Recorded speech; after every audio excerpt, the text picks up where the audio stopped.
The public deserves to hear the tapes and read the transcripts as redacted by President Donald J. Trump's Department of Justice. Plaintiffs regret that they are currently unable to assist the court in this process due to the repeated failure of counsel for President Biden to engage with plaintiffs on this matter." End quote. Now, the Department of Justice plans to disclose the transcripts and audio recordings to Congress and the conservative think tank, the Heritage Foundation, who has sued, they're the plaintiffs, has sued for the information under the Freedom of Information Act. A spokesperson for President Biden told Politico, quote, "What is happening now is not about transparency, it's about politics. President Biden has until tomorrow to take legal action in order to block the release of transcripts and audios. President Biden has denied any wrongdoing."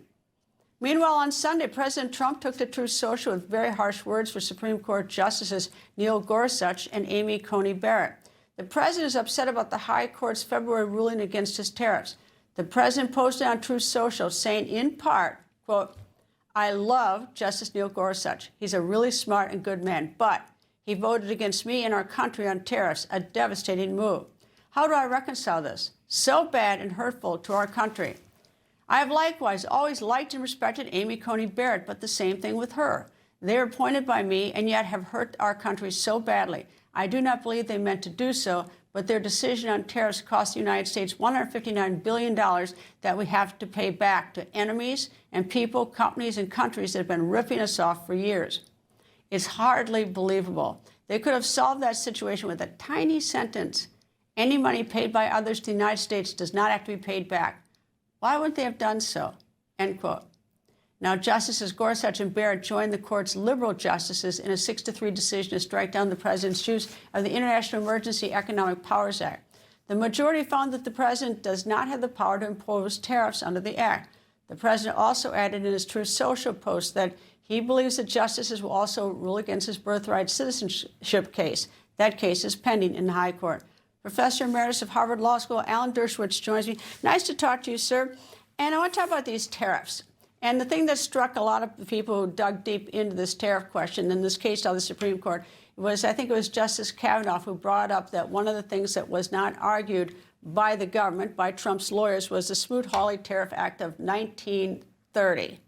Would that have made a difference? What's that act, and would that have made a difference? No. Wouldn't have made a difference. I think once the lawyers for President Trump decided to cite statutes, they were guaranteed to lose. Why? Because who interprets statutes? The Supreme Court interprets statutes. That's their job.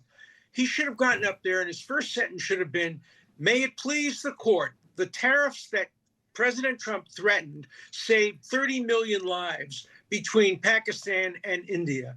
The job of the president is to administer diplomacy and foreign policy, and tariffs are essential to that. Therefore, all of these statutes, from Smoot-Hawley to the current statutes, are unconstitutional limitations on Article 2 presidential power." That's the way the case should have been argued. I think he would have won those two justices if he had argued this on constitutional grounds instead of statutory grounds. Usually, though, the justices, won't they dig a little deeper? Even if it's not argued before them, they'll reach a little, deeper for themselves and look at things like constitutional issues, or are they like robots and just look at what's before them? No, they have the power to look at arguments that were not made, but they generally don't do it. Generally, you don't reach constitutional issues unless you first resolve statutory issues. But if the president had argued, look, Congress simply doesn't have the authority to impose limitations on the president's power to conduct foreign policy and military operations by using tariffs as one of his weapons. Tariffs are better than bombs. I think a good lawyer and a good legal prevailed and gotten those two justices to go along with the three other justices.